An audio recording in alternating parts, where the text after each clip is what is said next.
डोडो TV.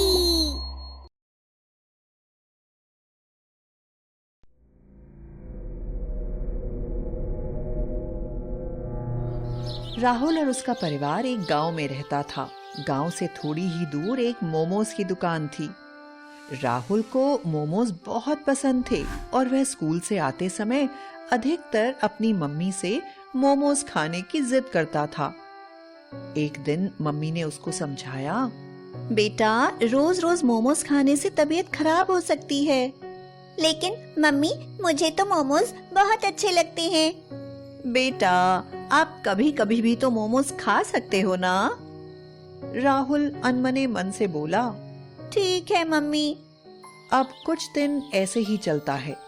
Rahul एक औरत को रोज मोमोज खाते हुए देखता था और एक दिन उससे रहा नहीं जाता और वह पूछ ही लेता है, अरे आंटी, आप रोज रोज मोमोज खाते हो, आपकी तबीयत खराब हो जाएगी।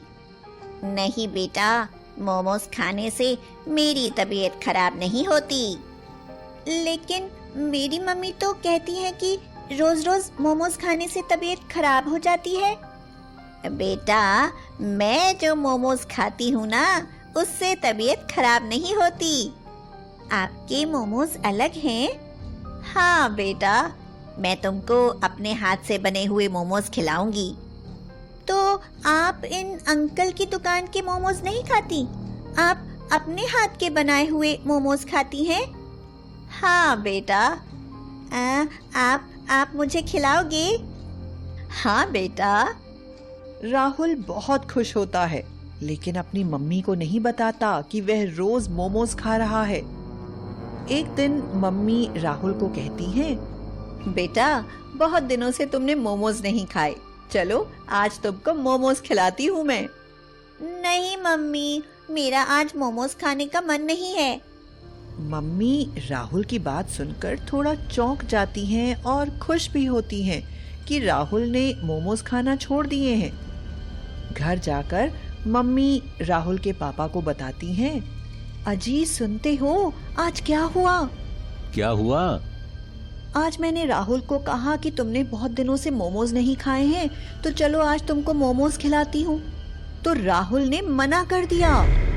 अरे, ऐसा कैसे हुआ? लेकिन ये तो बहुत ही अच्छी बात है। हाँ, मैं तो बहुत खुश हूँ।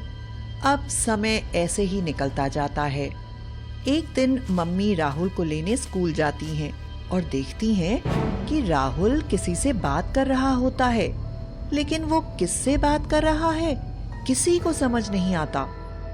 मम्मी राहुल के पास जाती हैं और कहती हैं, राहुल, तुम किससे बात कर रहे हो? राहुल कुछ जवाब देता, इतने में वो औरत गायब हो जाती है। किसी से नहीं मम्मी, किसी से नहीं। राहुल सोच में पड़ जाता है कि आखिर वो औरत गई कहाँ। मम्मी और राहुल घर आते हैं। दूसरे दिन फिर यही होता है। मम्मी सोचते हुए कहती हैं, ये राहुल किससे बात करता है और बताता भी नहीं है। यह बात राहुल के पापा को बतानी पड़ेगी। सुनिए, आजकल राहुल कुछ अजीब सी हरकत कर रहा है। क्या मतलब?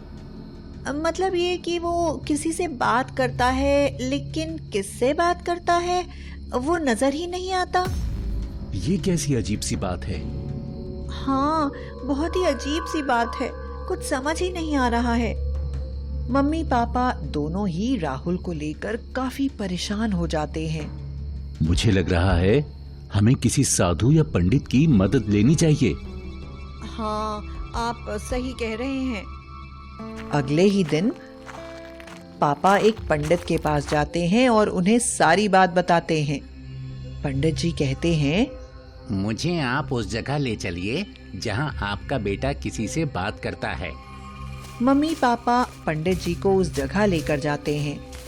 पंडित जी देखते हैं कि राहुल फिर किसी से बात कर रहा होता है, लेकिन किसी को समझ नहीं आता। तभी पंडित जी की नजर परछाई पर पड़ती है।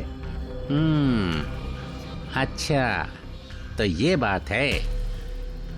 राहुल बेटा, तुम क्या उस औरत को जानते हो 3-4 महीनों से। मम्मी पापा पंडित जी की बात सुनकर चौंक जाते हैं कि पंडित जी को कैसे समझ आया कि वहाँ कोई औरत थी। राहुल को पंडित जी इतना पूछकर उसको कमरे में जाकर आराम करने के लिए कहते हैं। आपको कैसे पता कि मैं औरत थी? मुझे इसलिए पता है क्योंकि मैंने राहुल से बात करते हुए उस औरत की परछाई देखी। पापा और मम्मी सारी बात समझ जाते हैं। पंडित जी, आप बताइए अब क्या किया जाए? मैं उस चुड़ैल से बात करना चाहता हूँ। लेकिन आप उससे कैसे बात करेंगे, क्योंकि वो तो दिखाई नहीं देती। मैं एक बच्चे का रूप रखकर उस औरत से मिलूंगा। वो बच्चों को दिखाई देती है। वो आपको पहचान गई तो? नहीं, अभी उसकी शक्तियाँ इतनी नहीं हैं कि मुझे पहचान सके। और अगले दिन पंडित जी स्कूल के सामने बच्चे का रूप रखकर जाते हैं। तब वह चुड़ैल उनको दिखती है और पूछती है। अरे बेटा, तुम्हारा नाम क्या है? मेरा नाम आदर्श है। बहुत प्यारा नाम है।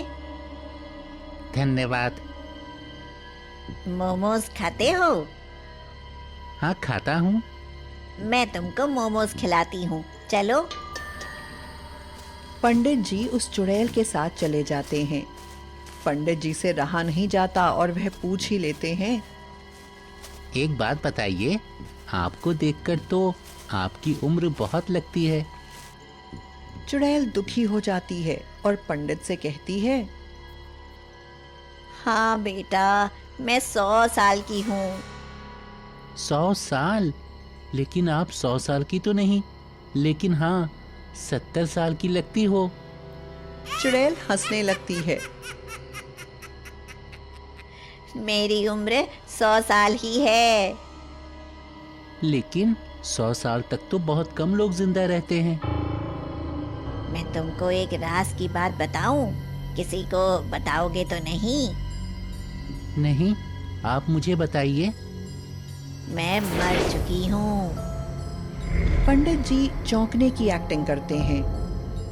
डरो मत, मैं तुमको कोई नुकसान नहीं पहुंचाऊंगी।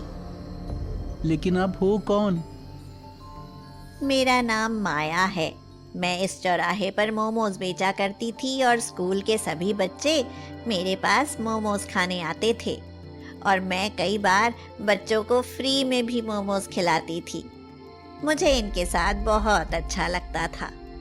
एक दिन एक ट्रक आया और मेरी दुकान के साथ मुझे भी साथ लेकर चला गया। इस दुर्घटना में मेरी मौत हो गई थी, लेकिन मेरी आत्मा को शांति नहीं मिली। आपके परिवार में कोई नहीं है? नहीं बेटा, मैं अकेली ही थी और ऐसे अपना गुजारा करती थी। और जब मेरी मौत हुई उसके बाद भी मैं बच्चों को मोमोज खिलाती हूँ।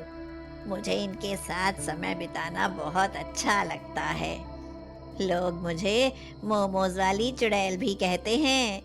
मुझसे डरते भी हैं, लेकिन मैंने किसी के साथ गलत नहीं किया।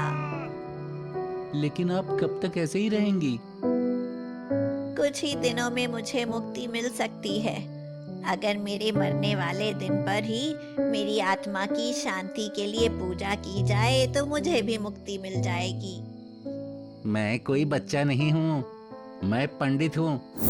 आप मुझे बताइए कि मैं कैसे पूजा करूँ आपकी आत्मा की शांति के लिए। ये लाल कपड़ा है। मेरे नाम से यज्ञ करने के बाद इसमें एक नारियल बांधकर इसे नदी में डाल देना। मेरी आत्मा को उसी समय शांति मिल जाएगी।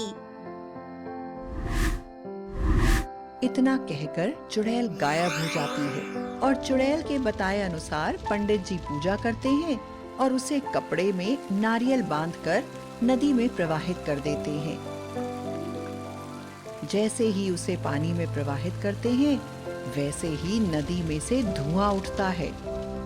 इस तरह से मोमोज वाली चुड़ैल की आत्मा को शांति मिलती है और वह हमेशा के लिए सभी बच्चों को दिखना बंद हो जाती है।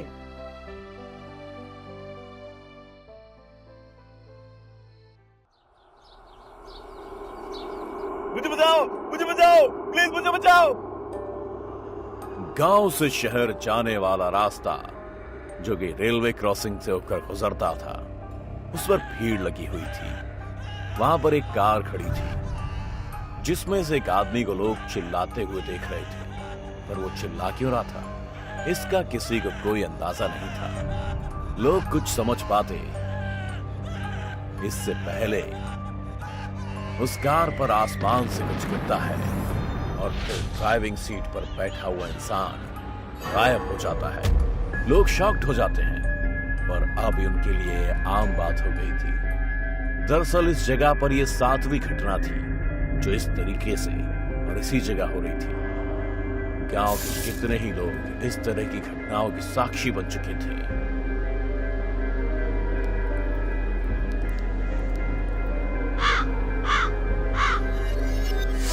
यार समझ नहीं आता ये भूत पिशाच का काम है या कुछ और। भाई मुझे तो बस इस बात का डर लग रहा है कि अगला कौन होगा। कोई मेरा अपना हुआ तो। मैंने तो कार चलाना ही छोड़ दिया है। इन सब के पीछे कौन है, जब तक ये पता नहीं चल जाता तब तक मैं कार को हाथ नहीं लगाऊंगा। पर ये पता कैसे चलेगा यार, ये तो कोई पैरानॉर्मल एक्सपर्ट ही बता पाएगा।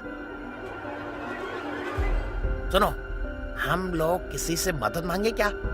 गांव वालों की और कार चलाने वालों की जिंदगी का सवाल है।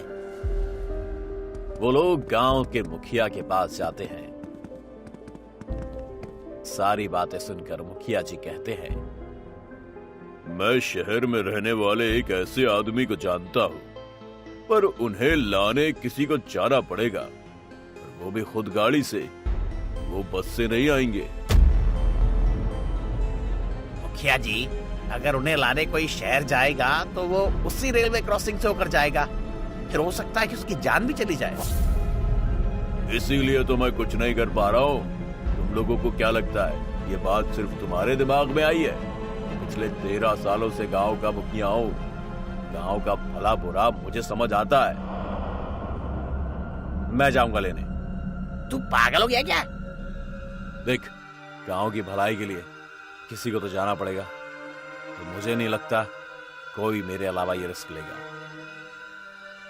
हाँ, तो तू बलि का बकरा तू क्यों बनेगा?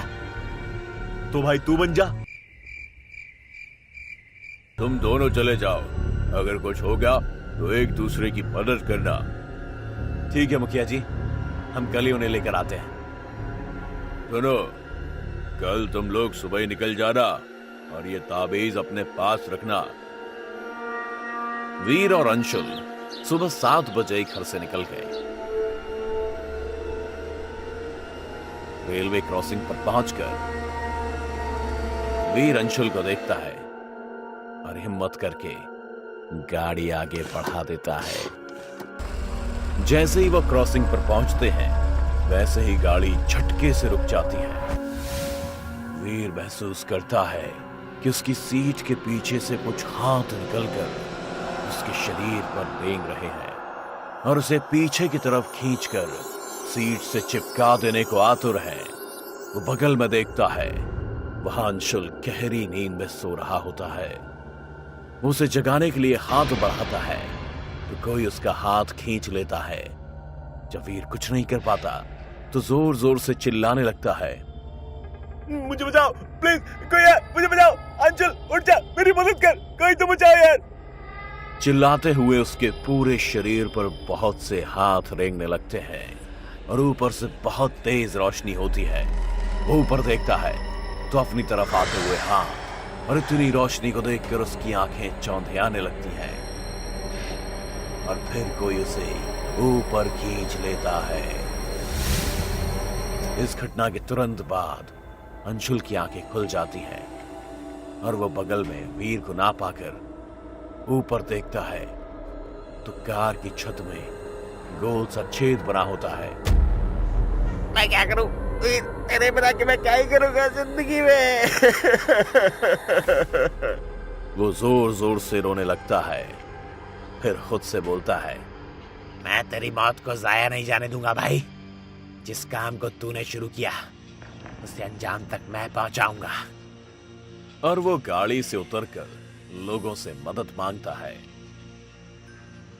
किसी तरह से कार को धक्का देकर वो रेलवे क्रॉसिंग को पार करता है और कार की ड्राइविंग सीट पर बैठकर उसी कार को चलाते हुए शहर की ओर बढ़ जाता है। वीर की आंखें जब खुलती हैं तो वो शॉक्ड हो जाता है। वो अपने आप को एक खाली कमरे में पाता है। रूम को देखकर उसे लगता है कि कोई लाइब्रेरी होगी। बहुत सारी बुक्स रखी होती हैं। वो खुद को सही सलामत देखकर चौंक जाता है। वो खुद के चेहरे को छूकर देखता है। मैं जिंदा हूं? मैं मरा नहीं? कहीं मैं आत्मा तो नहीं बन गया? ये मैं आ कहां गया हूं? कोई है? कोई है? कोई मुझे सुन सकता है क्या? उठता है और चारों तरफ देखता है। सिर्फ किताबें ही किताबें दिखाई देती हैं उसे। तभी उसे चर चर की आवाज सुनाई देती है। वो पलट कर देखता है तो पाता है कि ढेर सारी किताबें उसकी तरफ आ रही होती हैं। वो डर जाता है।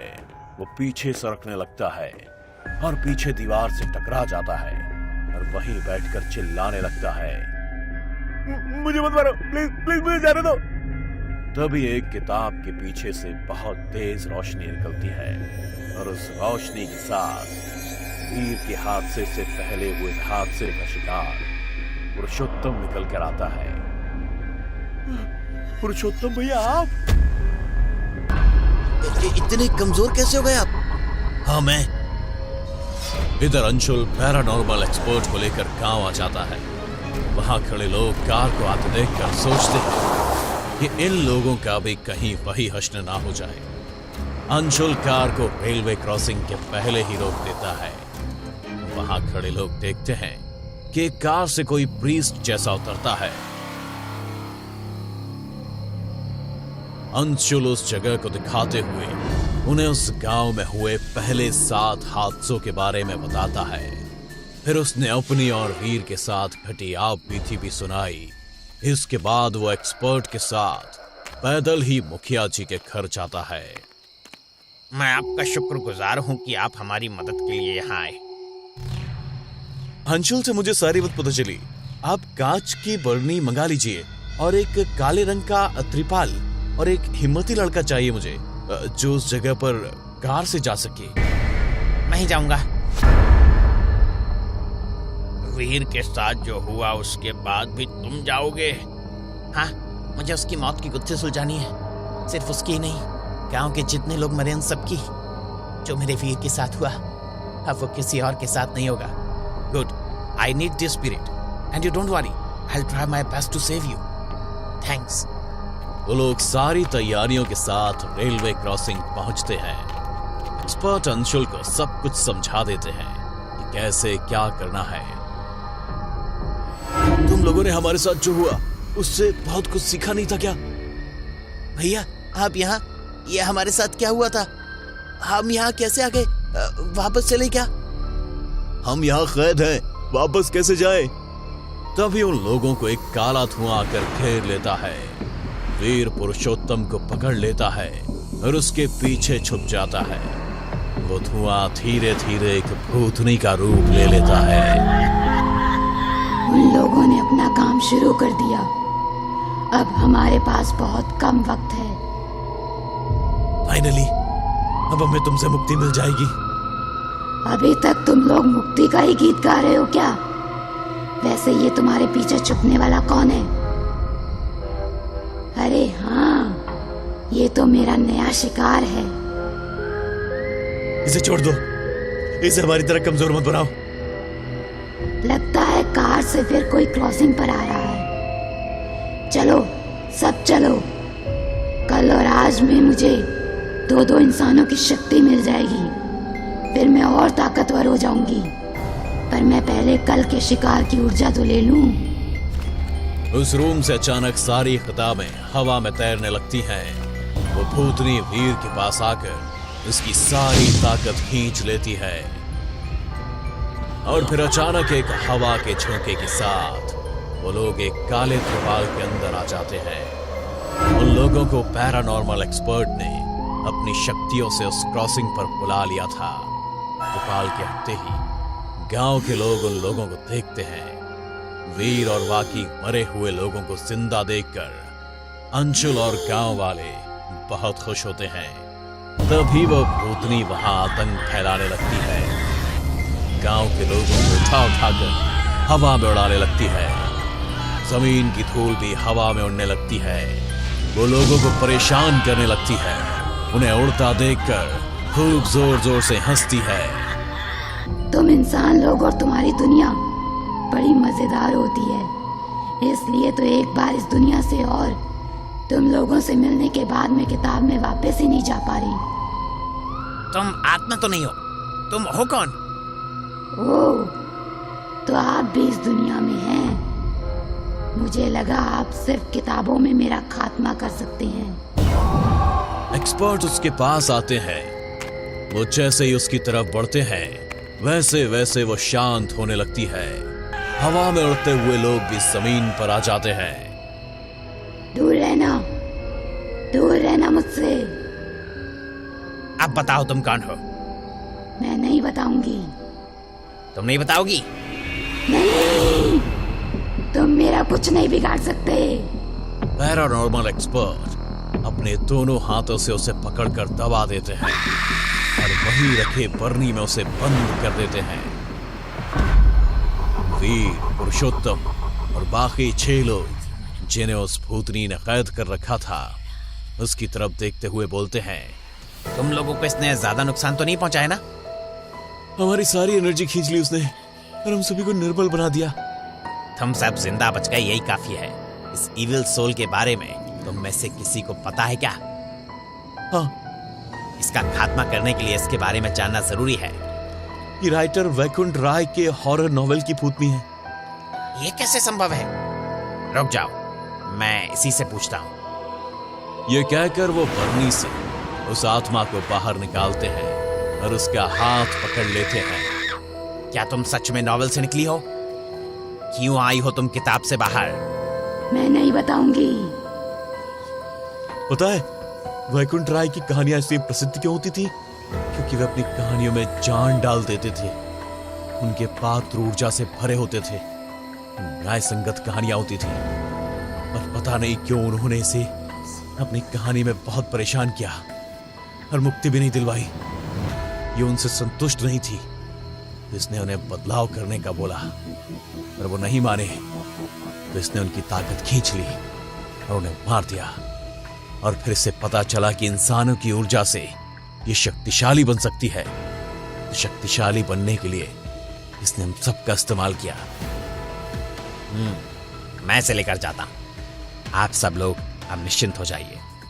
मुखिया जी से मिलकर उस बरनी को लेकर वहां से अंशुल की कार में बैठकर चले जाते हैं और फिर से नॉवेल की ओरिजिनल प्रतिलिपि को मंगाकर पूरे विधान से उस आत्मा की शांति के लिए दुआ करते हैं। वो आत्मा वापस उस नॉवेल में चली जाती है। वो एक्सपर्ट फिर उस नॉवेल को चला देते हैं और उस आत्मा का अंत कर देते हैं।